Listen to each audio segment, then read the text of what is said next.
आज आपण समजावून घेऊया नक्की हॉर्मोन्स म्हणजे काय. हॉर्मोन्स हे सिंपल मेसेंजर्स आहेत, संदेशवाहक आहेत आपल्या शरीरामधले. ते आपल्या blood through different body parts मध्ये जातात आणि त्यांना सांगतात की काय काम करायचं आहे. सोप्या भाषेत सांगायचं म्हटलं तर हॉर्मोन्स हे आपलं ब्रेन आणि डिफरंट बॉडी पार्ट्स मधला एक व्हॉट्सअप मेसेज आहे. ते नियंत्रित करतात आपला मूड, एनर्जी, आपली भूक, झोप, आपलं वजन, स्किन, हेअर आणि पिरियड्स. जर हॉर्मोन्स व्यवस्थित असतील, संतुलित असतील, तर तुमचं शरीर हे बेटर फील करेल. जर हॉर्मोन्स संतुलित नसतील, तर तुम्ही mood swings, low energy, acne, irregular periods हे अनुभवाल. हॉर्मोन्स संतुलित करण्याचा, हेल्दी ठेवण्याचा खूप सोपा मार्ग आहे.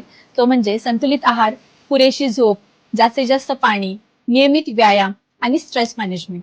तुमचे हॉर्मोन्स ते तुमच्या शरीरावर खूप जास्त प्रभाव टाकतात. सेव्ह करा आणि फॉलो करा शिफ्लोज हेल्दी मराठी.